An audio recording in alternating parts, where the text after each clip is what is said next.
السلام علیکم ناظرین، آج آپ کے سامنے عظیم مسلم کمانڈرز کے تعارفی سلسلے کی اگلی ویڈیو پیش کرنے جا رہا ہوں۔ آج جس شخصیت کا تعارف آپ کے سامنے رکھوں گا، تاریخ اسلام میں انہیں سیدنا ابو مسلم خولانی رحمہ اللہ کے نام سے جانا جاتا ہے۔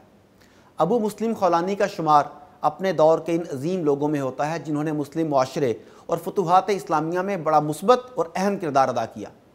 آپ اپنے زمانے کے ان 8 بڑے اولیاء میں سے تھے جن میں عامر بن عبد القیس، اویس کرنی، ربیع بن خثیم، اسود بن یزید، مسروق بن اجدہ، سفیان سوری اور حسن بصری شامل ہیں۔ ناظرین، امت مسلمہ کا دامن ایسے افراد سے بھرا پڑا ہے جو تاریخ انسانی کے ماتھے کا جھومر ہیں۔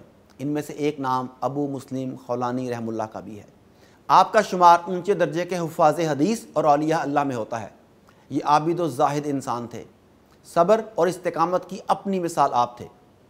آپ عہد نبوی میں مسلمان ہوئے مگر زیارت نبوی سے مشرف نہ ہو سکے، اس لیے آپ صحابی تو نہیں، البتہ صحابی اور تابعی کے درمیان ایک درجہ ہے جسے اصطلاح میں مخزرم کہتے ہیں۔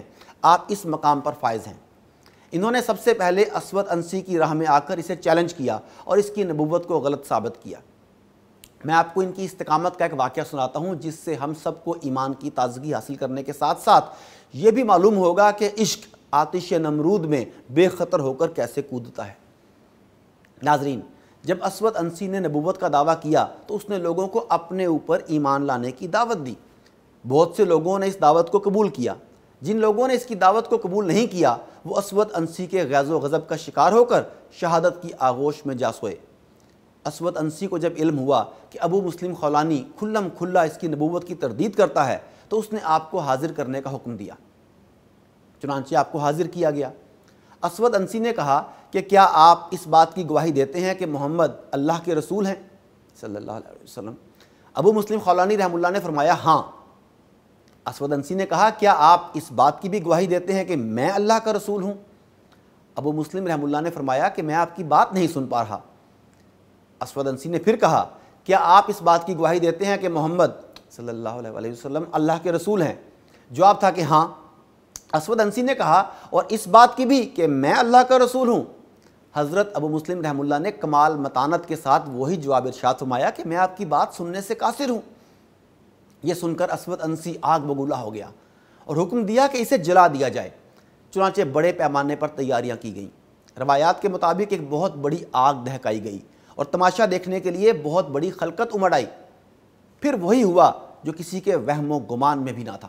ابو مسلم خولانی کو آگ میں ڈالا گیا مگر آگ نے حضرت کے بال تک کو نقصان نہ پہنچایا اور سیدنا ابو مسلم بالکل صحیح سالم رہے اور زبان حال سے لوگوں کو حق کا بتاتے رہے۔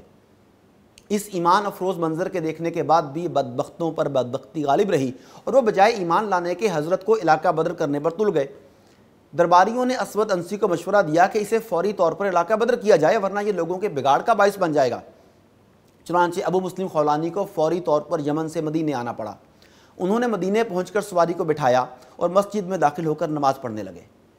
حضرت عمر رضی اللہ تعالی عنہ نے دیکھا تو پوچھا آپ کا تعلق کہاں سے ہے؟ جواب دیا یمن سے۔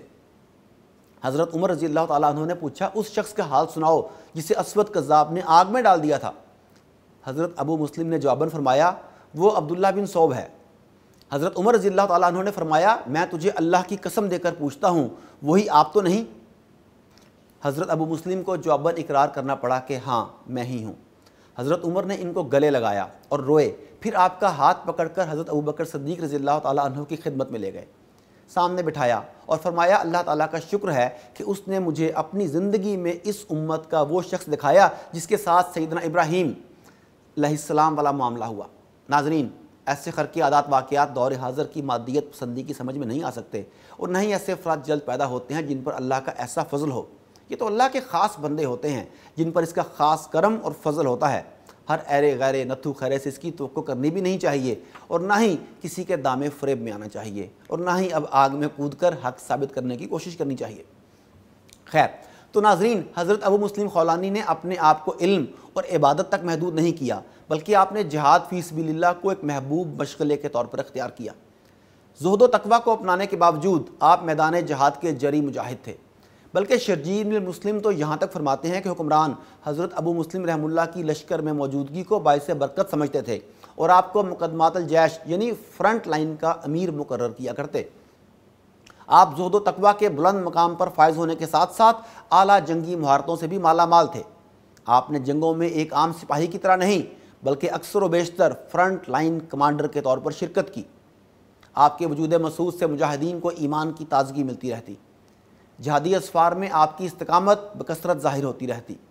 روم کی جنگوں میں بارہا ایسا ہوا کہ راستے میں کوئی دریا آیا، آپ نے فرمایا اللہ کا نام لے کر پار ہو جاؤ، اور خود آگے ہو کر پار ہو جاتے اور یوں لشکر بھی پار ہو جاتا۔ اللہ پر توکل کا عالم یہ تھا کہ اپنے لشکر کو کہتے اللہ کا نام لے کر دریا پار کر جاؤ، اگر کسی کا نقصان ہو گیا تو میں ذمہ دار ہوں، اور کبھی کسی کا نقصان نہیں ہوا۔ ایک دفعہ کسی نے امتحاناً اپنی کوئی چیز دریا میں گرا دی اور آپ سے کہا میرا فلاں نقصان ہو گیا ہے۔ آپ اسے وہاں لے گئے جہاں چیز گری تھی اور وہ چیز لکڑی سے اٹھا کر اسے تھما دی۔ میدان جنگ میں دیگر بہادروں کی طرح آپ بھی رجز پڑھتے ہوئے آتے۔ ایک جنگ میں دیکھا گیا کہ آپ میدان میں کھڑے یہ رجز پڑھ رہے ہیں، اب جب کہ میں نے زرہ پہن لی ہے تو مجھے کیا ہے کہ نہ لڑوں، میں اطاعت جہاد کرتے ہوئے مروں گا۔ آپ کو میدان جنگ میں دشمن کے وار سے تو شہادت نصیب نہ ہو سکی، لیکن آپ کی وفات غزوہ روم ہی کے جہادی سفر میں ہوئی۔ وفات کے وقت امیر لشکر حضرت بسط بن ارطاط رضی اللہ تعالیٰ عنہ سے عجیب و غریب فرمائش کی۔ فرمایا کہ جن لوگوں کی اس سفر میں شہادت یا وفات ہوئی ہے آپ میرے لیے ایک جھنڈا بنا کر ان پر امیر مقرر فرما دیجئے، مجھے امید ہے کہ میں قیامت کے دن ان کو لے کر اللہ کے دربار میں حاضر ہوں گا۔ یوں یہ اللہ کے ولی صرف حجرے میں بیٹھنے کی بجائے اللہ کی راہ میں جہاد کر کے یہ بتا گئے کہ اللہ کے ولی وہ ہوتے ہیں جو اس کی راہ میں جہاد کر کے اپنی جان اس کے حضور پیش کرنے کے لیے بیتاب ہوں، صرف حجرے میں بیٹھ کر مریدوں کے نذرانوں سے جیبیں بھرنے والے نہ ہوں۔